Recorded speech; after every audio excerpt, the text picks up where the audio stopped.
Greetings sailors, welcome to the 17th edition of the Supporter Spotlight series, and this time it's going to be all warships as promised.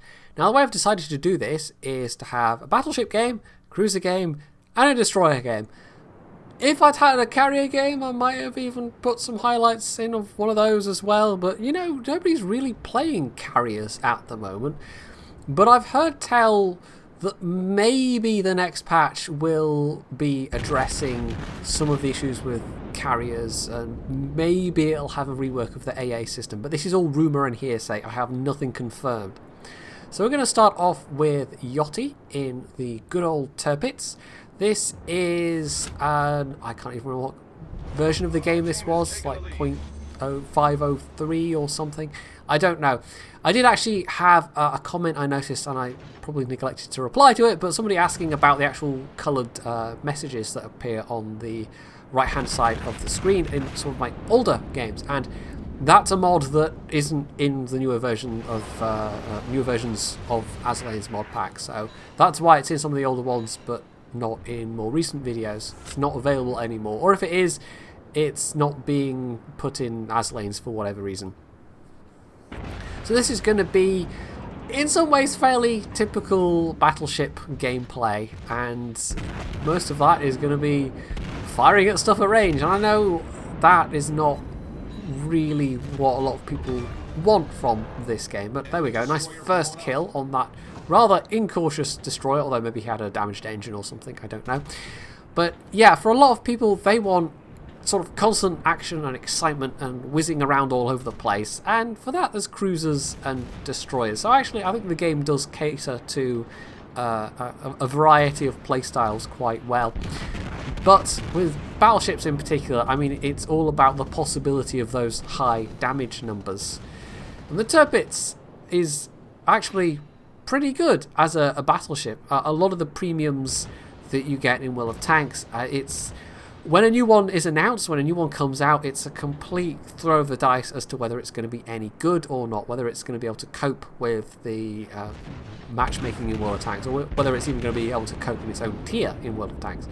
Whereas so far in Warships, there's a couple of duffers, but most of the premiums have been at least decent, and I think the Tirpitz might actually be I think we can consider it as good as a regular tier 8 battleship, to be quite honest, and maybe that's why when it's been sold thus far it's been for a very high asking price, but honestly I hope at some point that they decide to lower that a bit.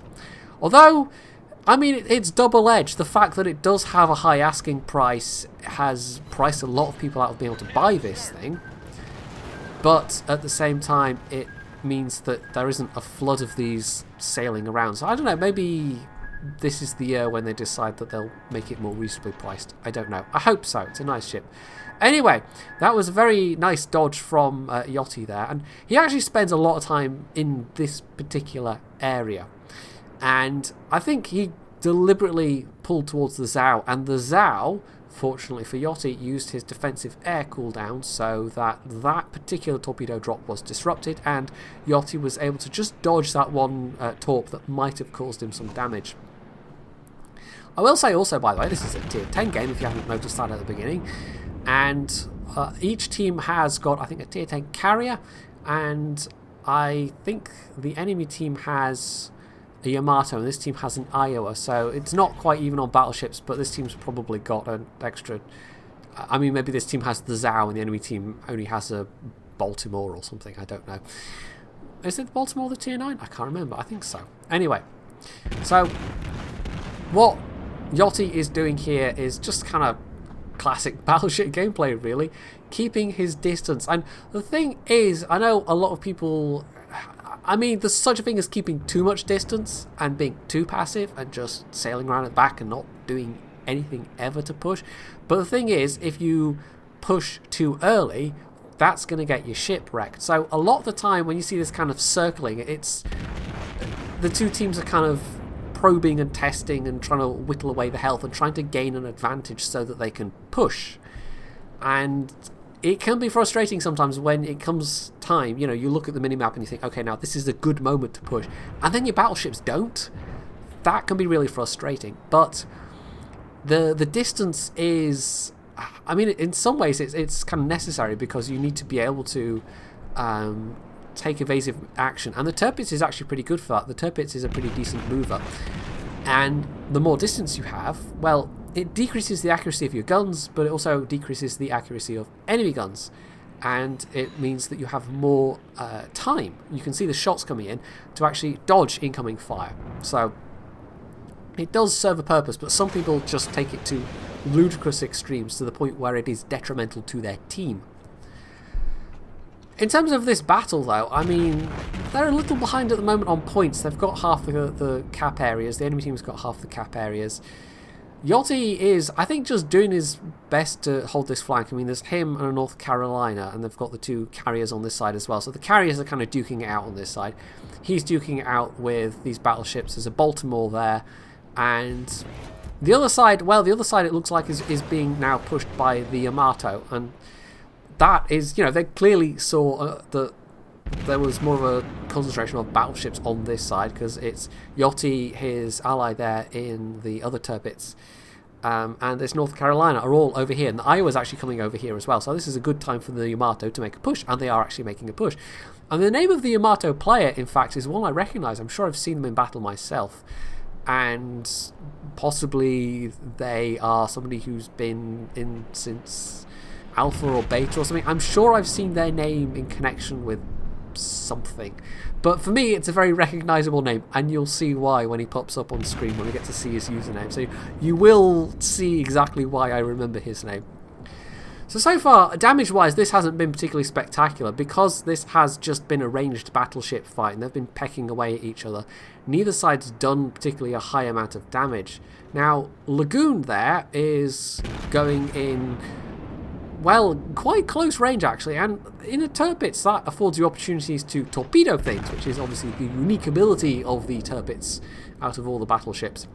But it also means he's going to be the focus of fire of all of these ships, and it looks like some of these Torp bombers may have been going for the North Carolina, but some of them may actually be going for Lagoon there instead. It's hard to tell if they've dropped their payload or not because I haven't been paying that much attention.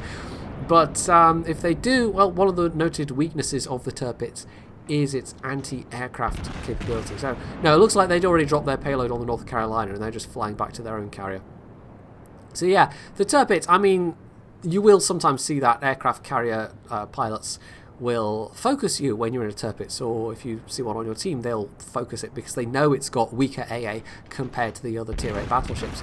And having gotten the Amagi, I mean, for a long time, my only sort of Tier 8 battleship, in fact, one of my only Tier 8s was the Tirpitz, so I really didn't have any comparison. And the Atago's the other one, and that has okay-ish anti-aircraft. It can defend itself just about, especially if you have the defensive fire, but it's not really an AA cruiser in any way, shape or form. But the Amagi, once I got that fully decked out, yeah, the anti-aircraft capability of that is actually pretty decent. So it definitely has brought home how kind of lackluster the Tirpitz is by comparison. So that's his one of his carrier allies making that drop, so that's the North Carolina down, but they lost Lagoon as well, unfortunately. There's still an Amagi up there, that's an Atago, and the Baltimore, I think, is he still alive? No, the Baltimore died. Now, they are, unfortunately, I mean, they've been fighting in this corner, and they've been holding their ground and actually winning this fight, basically. But because the enemy team's Yamato's just been slowly pushing around, the remaining ships have all been pushed into this corner, and that's going to be a bit of a problem because they don't really have any way of defending B at this point. They can only defend A. So that might be an issue. That Amagi, however, is nearly dead, and if they take this guy out, well, the Atago can be dangerous, but a lone Atago is probably going to be in trouble. That thing is quite squashy. The Atago is a very good support ship. I've gotten better at the Atago. It took me a long time to figure out how on earth to really... Oh, the Iowa just took a big torp hit there. That's unfortunate. There's the Amagi gone. But yeah, the Atago took me a while to figure out how to really get the best out of it. And I think I'm not going to say I'm great in the Atago. It's still... The outcomes of battles are still incredibly variable in the Atago, but I do sometimes, much more often than I used to, end up having very good results. So I feel like I'm starting to get the hang of it, but you can't afford to be the sole focus. It is just such a squashy ship. I mean, I think that's probably true of most of the tier 8 cruisers facing battleships. And there goes their IO, that's not so good. But it doesn't take long to lose health in a Targo, especially if you get Citadel. You can be full health, you've been sailing along and quite enjoy yourself, and then pow, double Citadel, and you're down to practically nothing. I had a game the other day where I don't know if I even saved the results of that one, if I pulled out the replay or anything, but I ended up going down to 178 health. It was very, very, very close. Although it was partly my own fault, I ended up making a very badly timed turn at one point and eating an enemy torpedo, which nearly caused me to flood to death. That's how I ended up with 178 health at one stage. Although I was then able to repair it back up to something like 8,000 or 9,000, but still, it was awfully hairy. It was awfully close. So the enemy team now has B, and they've firmly cemented their lead in victory points, which is not good. And it also looks like this is an unavoidable torpedo, so Yachty might be taking some flooding damage. But no, he takes the hit, and there's no flooding, I guess, because it hits his torpedo bulges. So that's a bit of a stroke of luck. However, he is still burning for at least another minute and 20 seconds. So the Otago's not dead yet. And there's also another Otago, there's a North Carolina that's pulled into range, but the most immediate threat is the Yamato, who's finally made it all the way over to this flank. And goodness knows what side of the map the the Yamato spawned on. Oh, there we go. Yachty gets that kill. But he has come sort of, I guess he went through D, he's come all the way around and along here. And if they kill this guy, well, we're still close enough on points that they can bring this back if they don't keep losing ships, if they can kill enemy ships, because it's actually relatively even right now. So although he's got a Yamato to shoot at, Yachty actually then decides to go for the Shimakaze, because that's a very high threat target. That is a thing that needs to be taken out ASAP, and he does actually kill him, but not before he gets that wall of torpedoes in the water. And that North Carolina's not looking so good, is he? No, he's going to sail right into those. And Yachty might sail into some of them as well, so this isn't so good. Yachty puts his own torps out because the Yamato is just about to sail into range. And there's the name, by the way. NCC 1701E. Yes. The Sovereign Class USS Enterprise. So that guy's a bit of a Trekkie, and I'm a bit of a Trekkie as well. So that's why that particular name sticks in the memory. Now, this was a bit of a goof by Yachty. He could have avoided those. Fortunately, no flooding again, but he's taken more damage and he's had to use his repair because, well, his steering got taken out. But in return, however, he torps the Yamato, and that was a lovely drop, actually. The Yamato possibly could have avoided those, but ended up not being able to. Unfortunately, they lose, what was that? The Zhao and the Otago, one of the enemy Otagos, kind of mutually annihilated each other. So 762 points versus 803. I mean, this is still close. And Yachty actually, well, he's one of the few ships left alive. They've got a Megami who's been sailing around quite far at the back for quite a long time. Yachty is on perilously low health, and this North Carolina's still got quite a lot.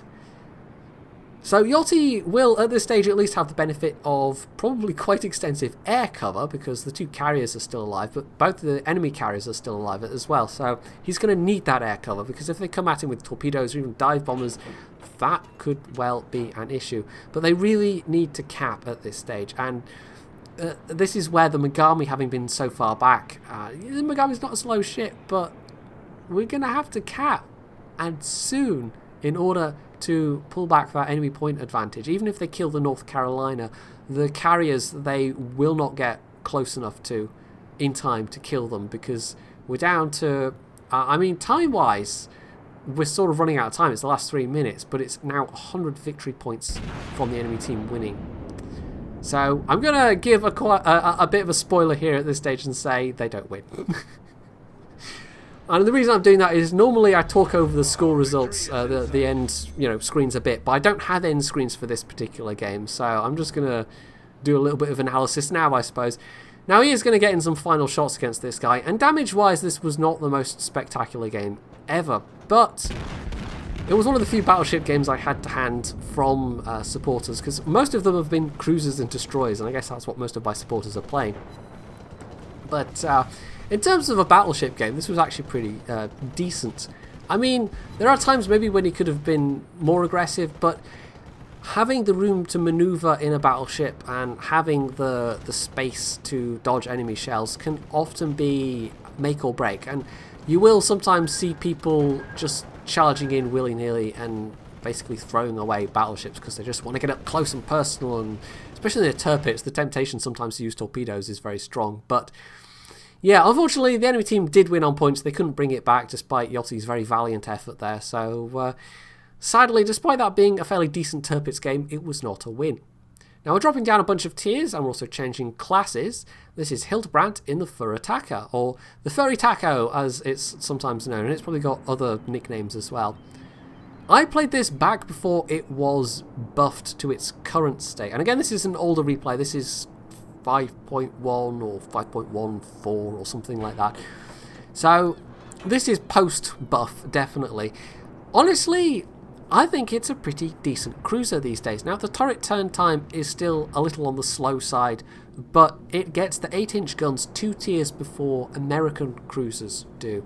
And it can be pretty powerful. Now, it's not a strongly armoured ship at all, but if you've come up through the I can't even remember what the tier 3 is, but the tier 4, the Kuma, you know, you've got to be used to playing very thinly armoured ships by this time. And then you get this with these guns, which can have, I think, 4,000 damage citadels, and it has torpedoes as well, which I think are the same range as the Minikaze, although obviously it doesn't have the stealth value of the Minikaze. But overall, I think the Fur Attacker is a pretty nice ship to play, and certainly better than it was once upon a time. But some people still might not find it to their taste particularly. But if you can kind of get with the program on the Fur Attacker, it will set you up rather nicely for the Aoba, and then the what's the tier 7, the Myoko, which is where I'm at personally. I got into the battleships, and I kind of stopped grinding at the Myoko. But the Myoko is a pretty good ship in its own right. So if you can get the hang of this thing and get used to the suddenly much slower turret turn time, which is a lot slower after the Kuma's, what would they be, 5-inch, 6-inch guns? The 152 mils. If you can get used to that, then it can be a very powerful ship, and we're going to get to see some of that in this game. So the turret arrangement is actually a little bit reminiscent, at least on the foredeck, of the Atago, because you've got that third turret, and there we go, there's a nice citadel. That's a nice first salvo. You've got that funny arrangement where two of them, there's kind of two in a super firing position, and then there's a third behind, and the third has to turn the opposite way from the rest. So sometimes you're going to have only a couple of guns available when you're making turns. And there's another citadel. In fact, there you go, 4,700. So it's actually nearer 5,000 than 4,000, the citadels. So going for enemy cruisers with AP shells is absolutely worthwhile. Heck, at tier 5, going for battleships with AP shells, if you've got broadside shots, is worthwhile. And them being 8-inch guns means that the HE shells are quite good as well. Although for the Americans, the 152 mils that the Omaha and the Cleveland get, of course, it's the rate of fire that poses the danger rather than the shell fire chance. So for the Japanese, actually, for Japanese cruiser captains, investing in the demolition expert, I mean, it's kind of worthwhile on American cruisers anyway, especially you meet a Cleveland with the demolition expert and the increased fire chance. That could be quite nasty. But for the Japanese cruisers, I think it could also be quite worthwhile. Anyway, that's the enemy Fur Attacker's torpedoes coming in. He's put out some of his own, but at that range, yeah, both spreads are quite easily dodged. There's also smoke, which was laid down by, I think, their Isakaze, the friendly one. So that's actually, well, it's blocking their line of sight, but it's also blocking Hildebrandt's line of sight on these guys. So he doesn't actually know which kind of course and heading they're on at the moment. So that torp drop was made more or less blind, and the torps on this they're okay. I mean, I quite like, and there we go, another citadel. I quite like the Japanese cruisers with their torpedoes for the kind of extra versatility, the extra utility it gives you, and especially something like the Otago, you can basically deck it out to play as a big destroyer almost, because you can make that thing stealthy enough with the right captain skills, with the right equipment, that it can stealth fire torpedoes. And I'm struggling to think of any other cruiser that would have that capability. Anyway, he's actually not taken much damage so far, so he's just continuing, excuse me, a bit of a frog in the throat there, to pound this Furataka. And if you can take this guy down, then that'll be pretty useful, because, well, he's in one himself. He knows how dangerous those guns can be, but this Furataka is firing at the Miyogi at the moment, it seems like. Anyway, he's down. I guess it was the Miyogi that got that kill.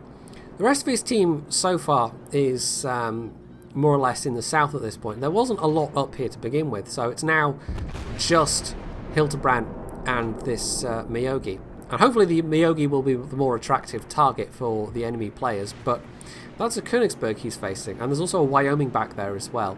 And the Königsberg is a pretty good ship in its own right, so Hildebrand is being a bit cagey here. He's keeping this guy at the maximum range he can afford to, and I'm pretty sure the Königsberg can outrange him. So keeping this guy at sort of at arm's length, it gives him a better chance to dodge these shells, and it also makes this guy's life a bit harder because he can maneuver a bit here. Now, I did take a big hit from the Miyogi, it looks like, but the Miyogi is also being engaged by the Wyoming, is that? Yeah, there's other stuff there, St. Louis.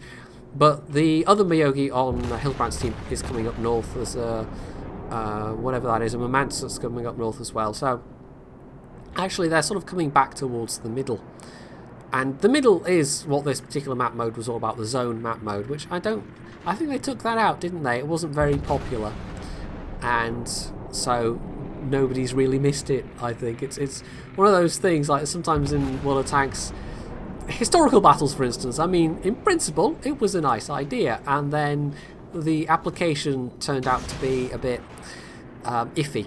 They didn't really take account of the fact that it would be sort of various nations against each other, and that in random battles it's fine because you've got a mix of all nations generally, but in team battles, well, you had KV-1Ss running around murdering everything pretty much. So it would be nice to see that make a return, because I liked the principle, but they would have to do what they were talking about and probably make it player versus AI, and they've never quite gotten round to, I don't know, it all went very quiet about that idea, and then we've never really heard anything for a long time, so I suspect that one just got shelved. So that is that Königsberg down, who's got torpedoes of his own, and I think they've actually only got 1 kilometre less range than the torps on the Furataka. And Hildebrand's still not taking a lot of damage here. He's actually been dodging fairly well. I mean, the Furataka's not the most nimble ship, but it's not slow, and he's been putting that mobility to use, and he's now close enough to this Kolberg that, well, his torps are already out, so he's got quite a long time before they reload, but he's got a good chance of getting this guy in places where he can citadel him. However, of course, it makes the Kolberg's job a lot easier to hit him as well, although the Kolberg isn't doing that good of a job at shooting back, to be quite honest.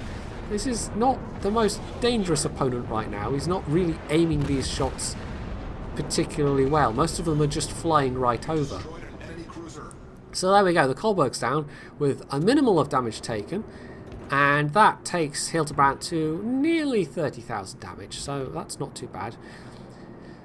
In terms of team numbers, they're actually dead even. They've got 5 kills per side. Yes, 5 kills per side. His team's lost most of their destroyers. In fact, I think all of their destroyers. The enemy team still has 1 destroyer left.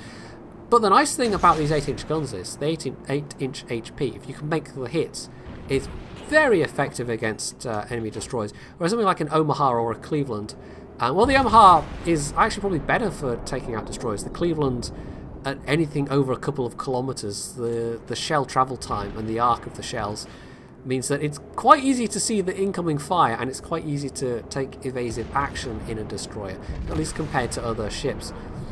Whereas these have a much flatter trajectory. So that's that Wyoming down, and unfortunately it wasn't a kill for Hilty. But, you know, there's still plenty of stuff left to shoot at, so that's some incoming fire from an Omaha. There's also Miyogi, to his immediate, what is that, southwest? In fact, just to his west at this point. No, east. I can tell the difference. But he's more concentrating on the fast-firing Omaha. And that might be because he's concerned the guy is going to make a torp drop on the Myogi, maybe? But I don't think he's actually close enough there. I don't know, that's just pure speculation on my part. Also, he is the lower health enemy. It might just be that.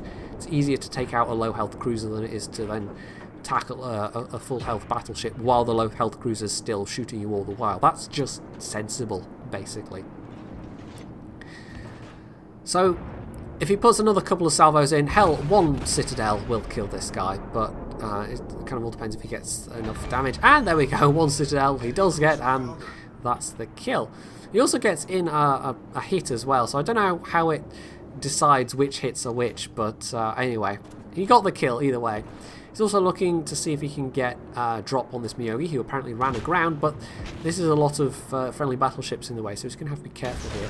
However, unless they both suddenly start reversing course, this should be fine. Should. However, there's also a Murmansk steaming into view, but it seems unlikely the Murmansk would sail into those torps. However, in World of Warships, sometimes you'll make what you think is a safe torpedo drop, and it turns out not to be. But on the whole, if you're very, very cautious, it won't happen often that you'll torpedo an ally. Occasionally, I mean, I had a game last week. Occasionally I'll get people that don't seem to understand the very basic principles of torpedo drops, but I don't think that was an issue for Manti here.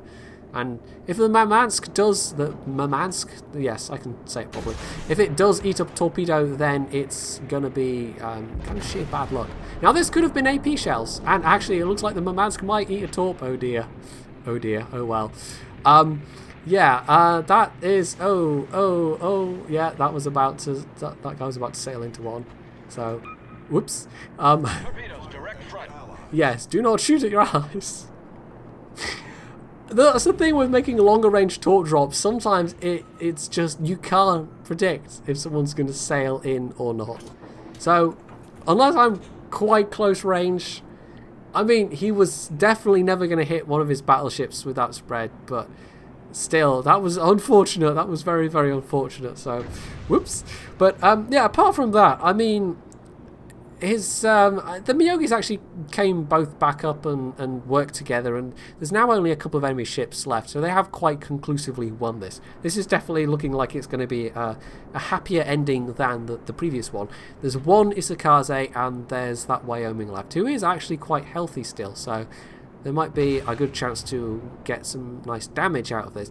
And team damage aside, he's actually done okay. That's 45,000 damage in a Tier 5 cruiser. And that's the power of those 8-inch guns right there. This Akaze has managed to sneak round to the carrier. And I actually mentioned in the RU251 video that I did that I feel destroyers in warships actually have a lot more of the flavour of old school scouts. There we go. I was looking for the word for some reason. It eluded me. And they, more often than scouts these days in tanks, get the opportunity to sneak through and take out things like carriers. And it is more carriers that destroyers tend to go to if they get that opportunity, because they're very high value targets. And if you take out a carrier, it can really seriously give your team a big advantage. Anyway, 2 out of 3 hits into that Wyoming. That was a nice big chunk of health. That's 72,000 health he has shaved off this guy. He's also now flooding, it looks like. He must have used his repair party previously. So, yeah, he is in serious trouble. And, well, again, we're having to cut off the ending just before the very end, because I've been having to do client recording rather than screen recording. Because, I don't know, it was working for a while and now it's just not, which is annoying. But, yeah, Hildebrand actually got the last kill there. He actually managed to flood that guy out. So, he placed top of that team and had rather a nice game indeed. So, we can see there, of his teammates actually, the Murmansk actually did pretty well as well. The Omaha did pretty well. And the Zuiho actually finished fairly high up, which is, you know, considering the state of carriers. Well, this is a slightly older replay, but considering the state of carriers, that's actually not too bad getting that kind of ranking on XP. Lastly, we have a destroyer game, as promised. This is Andy CX in the Fujin, the premium minikaze pretty much, and this is actually a ranked battle as well from the last season. This would have been, I don't know, October, November-ish, and you'll actually see from the camo. I mean, Yachty was using the pumpkin camo at the start as well. That kind of places it in time. So this is going to be a quite useful ship to be in because the stealth capabilities of the Japanese destroyers in particular mean that they are able, unlike the American destroyers, to stay stealth and drop torpedoes, which is a good thing because their guns pretty much suck. In fact, the minikaze and the Fujin as well can't really fire much beyond what their torpedo range is, so you might even, for this particular ship, consider the torpedoes to be the primary armament, and the guns are a bit of an afterthought in terms of the rate of fire and the actual turret turn time. I mean, that's always been a bit painful on the Japanese destroyers, or some of them anyway. But the actual per shell damage, I mean, once you get to the higher tier Japanese destroyers, they're not actually too bad at all. And although obviously the Americans are considered the better gunboats, the better dogfighters because of their turret turn time and their rate of fire, the damage of the Japanese, the Gechi shells in particular, it's not to be sniffed at. In fact, I think of all three nations, they actually have the highest damage shells. It's just they tend to have a lower rate of fire and that lower turret turn time. So they're not really thought of as being gunboats, but in a pinch you can use them that way. It's just, it can be a bit awkward. Now the enemy team has got a tier 6 destroyer, a Mitsuki. Both teams have got tier 5 carriers. In fact, they're both Bogues. And otherwise, I think it's mostly tier 6s. They do have an Omaha, who is intent apparently on giving his ship away. Now Andy is actually counselling in the chat, and they were using the chat a fair bit in this one, which is good to see in a ranked battle. Don't go off on your own, you know, everyone stick together, focus fire, try and pick on isolated enemy ships. But that Omaha was just charging straight into the teeth of the enemy. We can see, using the minimap mod, that most of the enemy team has been spotted. In fact, all of the enemy team has been spotted up there, bar the carrier, and their carrier is obviously along the AB line as well, somewhere. But that Omaha was just like, let me at them, I'm going to shoot them all in the face. And you can guess how that's going to go. Yes. Yes. Now, I don't know what rank this was at, what level of, you know, if it was kind of over rank 10 or whatever. But even at the higher ranked battles, I mean, ranked battles in Warships are, if nothing else, just a matter of persistence. Now, being a good player helps, but of course you're still always going to be given random teammates. So sometimes there's only so much you can do as an individual, and you actually need a good mix of ships, and you actually need everybody to know what they're doing in those ships. Now, it's just been spotted by the Mitsuki, and the Mitsuki's in gun range, so he's going to actually open fire. Sometimes there's an argument, and yeah, by the way, this particular replay is one of the ones where there's the bug where you can't see the shell, so that's fine. Sometimes there's an argument, even if you're spotted, for not opening fire anyway, because opening fire keeps you spotted for longer. Because firing your guns, if you didn't know how it works, firing your guns actually extends the range at which you can be seen, and that has a persistent effect for something around 20 seconds. So if he was spotted and then pulled out of range, that would immediately get him unspotted, but if he fires his guns, the effective range at which he can be spotted is longer, so therefore he's going to be spotted for longer firing his guns. So it's a bit of a risky move, but if you can damage the Mitsuki, force him back, well, maybe it's worth it. And his allies are actually quite far behind him, as we can see from the map traces. So the chances of Andy taking serious damage there were probably relatively low. The battleships certainly would have had the range to hit him, but it would have been unlikely that they would have killed him. It would have been extremely bad luck if that had happened. So both carriers are duking out at the moment. They both seem to be air superiority bogues.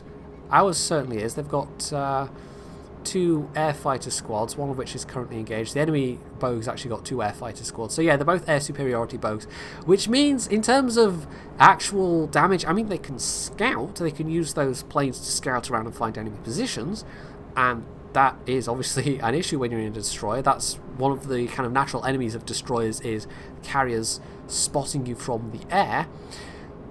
But in terms of actually doing damage to ships with a single dive bomber squadron each, they're probably not going to be a decisive factor.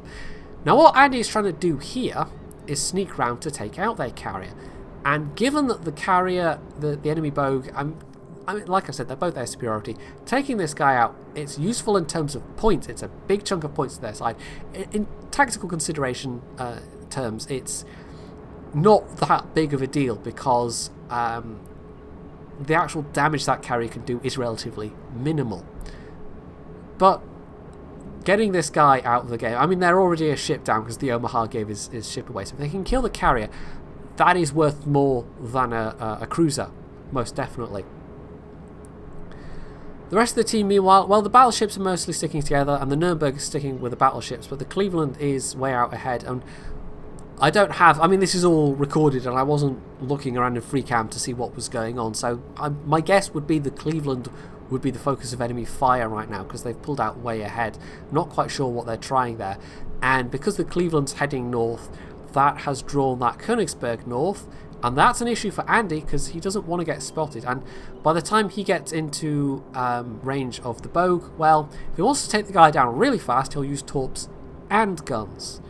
And yet to start with, the Königsberg and the New York that's over here as well, they will have their guns facing the wrong way, but it won't take them long to get their guns around.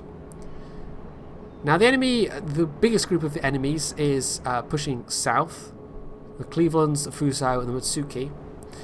And then there's this New York and Königsberg who are kind of pushing north. And with the concealment range, I mean, he's not in that much danger, but this Königsberg's getting uncomfortably close. So his allies appear to be trying to focus the New York at the moment. And he's actually, there we go, he's going to put some torps out on the Königsberg.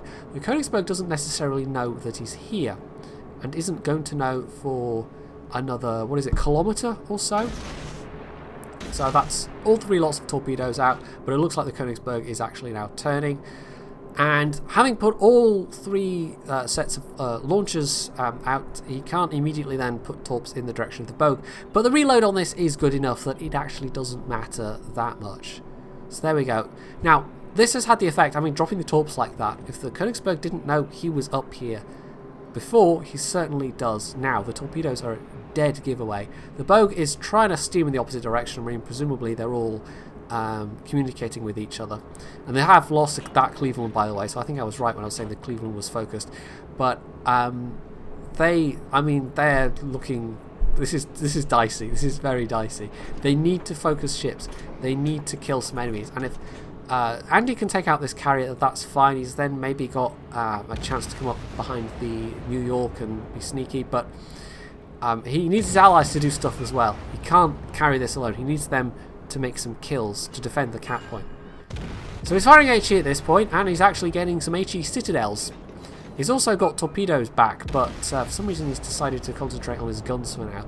This, of course, is totally giving his position away, but it's also denying the bogue the chance to get any planes in the air. And the ones that would concern Andy are obviously the dive bombers. Dive bombers against destroyers. If you get successful hits, you can get quite a lot of damage off, but you are going to struggle to hit a destroyer with dive bombers, especially with a manual drop. If somebody is able to make a manual drop on a destroyer, the destroyer's probably not doing very well. The Königsberg's also now firing at him, so he's got to take some evasive moves here. He's going to put some torps out. He's at such close range now that I guess he figures this carrier is not going to evade. He also only puts 2 out, and I think he's just trying to set the Königsberg on fire again. Although, into the hull, I mean, you probably would be better firing off into the flight deck, but 2 torps is all it took, so there we go, devastating strike. The Königsberg's also been taken down by his allies, because the Königsberg was focusing his attention on Andy, who's popped a smoke screen, which, as it turns out, was not really necessary, but they're now having to deal with stuff that's pushing up from the south. So they've killed some enemies, they've brought the scores back, but the enemy team is capping. However, that's a very important kill. They've taken out the enemy Mutsuki, and that was the sneakiest ship on the enemy team by far. So at this point, Andy's got a perfect run at the B point. Now, if I'm remembering correctly, in this iteration of their game, at this game version stage, capping B wasn't an automatic win, having both cap points. It would obviously get you more victory points on the ticker, but it wouldn't be an automatic win like it would these days. My throat's going a bit there. You can tell I've been speaking for I don't even know how long at this point, like including recuts, probably close on an hour. So yeah, why did I have to do 3 Warships videos? This is such a 3 Warships replays. It's such a long video, Anyway, they have unfortunately lost one of the New Mexicos. The other one's fighting grimly on. The Nuremberg's probably going to be the target of the enemies because it's the squashier one, and then they can focus down that New Mexico. They're also capping, so it's actually imperative that Andy caps here. Otherwise, they're going to get a ticker advantage over his team. But it looks like they're going to get an advantage in points anyway because there goes the Nuremberg. So this is bad. However, it's not far enough ahead that this is still unwinnable. That's only 40 points between each team. In fact, nobody's getting points right now because both cap areas are being captured. The New Mexico, we don't know what health he is, but he's got 3 kills now. He's certainly been shooting, well, I say shooting more effectively. Maybe that's a bit of a dangerous assumption to make. Maybe he hasn't been shooting more effectively. Maybe he's just been getting lucky with kill secures. You can't tell based on kills alone. But he's got 3 kills of the 5 that they've had in total so far. And Andy's got 1, and then one of the cruisers also had 1. So the other battleship may have been doing loads of damage, but just hadn't managed to get any kills. It's impossible to tell without seeing their particular, scores in detail. Of course, you don't get that. You only get your own scores in detail. So it's come down to 2 versus 2. The New Mexico is actually fairly healthy. However, the enemy Fuso is very healthy. He's full health, in fact. And the Fuso is a pretty dangerous ship. There's much argument about what's better at tier 6, the Fuso or the New Mexico, and I've got both of them now myself. I had the Fuso for ages. The New Mexico's a much more recent acquisition, and I can see it's a very good ship. I quite like it. But for me, it's still the Fuso, I gotta say. I just, the weight of fire you can put out, it's just a lovely ship to play. It really is. And it was actually my mainstay of the first, not the first season, the second season of ranked battles. I used it, I think, once or twice in the current season, but for that first bit where you're using tier 5 and 6 ships, I was actually trying out the New Mexico. I've actually got a ranked New Mexico game of my own to show at some point on the channel, but I don't know when we'll put that up. It'll be soon, coming soon, TM.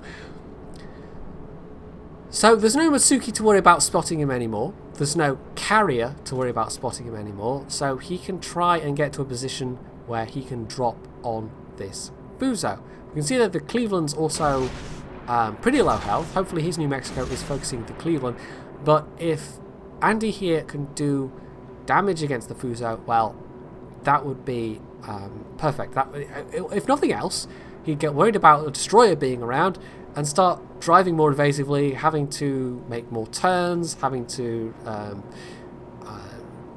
maneuver such that his turrets would be off position for firing at the New Mexico. So even if Andy doesn't make any hits, hopefully he can still disrupt this guy enough to beat the New Mexico's favour. However, it does look like he's going to make a nice solid group of hits there. That was 6 torps went out, and that looks like 4 hits if he's lucky. And oh no! No, damn it, they just ran out of range. Oh, it looked so good. It looked so good, and then it wasn't. Oh, that's oh, well, what can you do? The Fuso just kind of, I don't know if it was deliberate if he turned out with those, or if that was just sheer bad luck, just slight miscalculation on Andy's part, but still, disappointing. That could have been glorious. That would have been 4 solid hits, it looked like. And instead, they all just ran out of range. However, I have to say, from the flip side, when you're in a battleship and that happens to you, and you think, oh no, it's going to hit, and then it just runs out, well, it's such a feeling of relief. Now, unfortunately, the New Mexico has died. The Fuso still hasn't taken a single point of damage. This has put them 100 points ahead. Now, he could try and cap, but that's risky. I mean, they know he's here. The New Mexico was giving him effectively spotting cover because they the New Mexico basically could be keeping these ships lit up. They wouldn't know specifically that it was a destroyer that was close by that was setting off their Captain Sixth Sense alert. However, now it's just Andy. Well, if they get seen, if their little alert icon pops up, they know it's got to be him by process of elimination because there's literally nobody else. So that's another salvo of torps out. That was a slightly wider spread. He might get some hits, and we're about to see... No, yes, okay, there we go. One hit. Well, okay, that's better than nothing. Now, they're both going to be quite cautious at this stage. It looked like he was maybe going to try and cap A, but he can't stick around in the cap circle long enough to cap without them spotting him. The Cleveland's also getting closer and closer. However, the Cleveland is... maybe because he was very low health. Oh, okay, that's bad. And he just got spotted. Maybe because the Cleveland was such low health, he was on the complete opposite side. But at this stage, screening for the Fuso would have been the smart thing to do. But he's actually less of a threat. It's easier to dodge those shells at this range. So... conversely, that makes the Fuso a bigger threat, and actually I think that was some of the Fuso's AP shells that just hit him. And he actually got another torpedo hit there, so he's got a little bit of time. He can maybe... I mean, he has to get some more solid hits in than this, but at least he's whittling some health away. But they're going to win on victory points before we actually run out of time, so if Andy's going to get in that cap circle, he has to do it soon. So he's getting very close to the detection range again, and there we go, it pops off, and 2 lots out. He's saving the third one. The guy doesn't look like he's turning immediately. Oh, this could be bad though. That Fuso broadside's nasty. If you can take this guy, if he can cap... well, if he can take this guy, that buys him time to get in the cap, because that would be super useful. And we can actually see there the guy seems to be flooding as well. The repair cooldown obviously hadn't come back between the previous 2 torpedo hits, so this guy, if any of these torpedoes hit, he's gonna hopefully... oh, there we go, he's caused another flood, and there we go, 3 hits, that gets the kill, that buys time. They're almost neck and neck on points now. That's brought it back to being very close in their favour. They're just ahead on the ticker. Now the Cleveland is a dangerous opponent for a destroyer, but only at close range. At longer ranges, that shell travel time and the trajectory as well makes it very easy to see the incoming fire. And this Cleveland's just being so standoffish that, although if he'd been charging towards Andy, it would have been a problem, Andy is actually now relatively confidently able to go for the cap circle. And he really has to now, because we're down to the last 40 seconds. At this stage, if the battle ended on time, I'm not actually sure who would win. It would depend on what exact moment the battle ended. But the moment Andy starts capping, they stop getting victory points from this cap circle. Even though he can't cap in time, it doesn't matter. He just had to be in the cap circle to make this a win. Because they're still getting cap points, but the enemy team now isn't. So we're down to the last 15 seconds. Literally all he has to do is live. And he actually had the surviving New Mexico, who I think actually did very well score-wise, kind of chewing him out in the chat. But in the end, Andy won that game. Absolutely he did. Taking down that Fuso bought him the time to get in the cap circle, and then getting in the cap circle won it. But the New Mexico did his fair share in that as well, and considering they were basically a ship down at the start, that Omaha suicided, gave his ship away. That was a pretty hard fought, tense, close battle, and you can see that the Nuremberg actually did all right. So 1800 base XP, 1600 for the New Mexico, and just under 1100 for the Nuremberg. And in terms of torpedo damage, well, I've seen more spectacular games, but this was still pretty decent. 60k from the actual torps themselves, nearly 18k from flooding, and surprisingly, nearly 16k from his guns. But a lot of that, of course, was against the carrier, and he was actually getting HE Citadel pens on the carrier, which is a rare thing in a destroyer. It doesn't happen that often, and it usually is against carriers when it does. So there we go. That's been a bit of a marathon Warships edition of the supporter replays. Next time, it'll probably be a mixed one, or it might just be all tanks or whatever. We'll see. As the fancy takes me, so it shall be. So I hope you've enjoyed this, and if you have, you can hit the like button, you can leave any comments below, you can subscribe to my channel, and as always, stay tuned for more.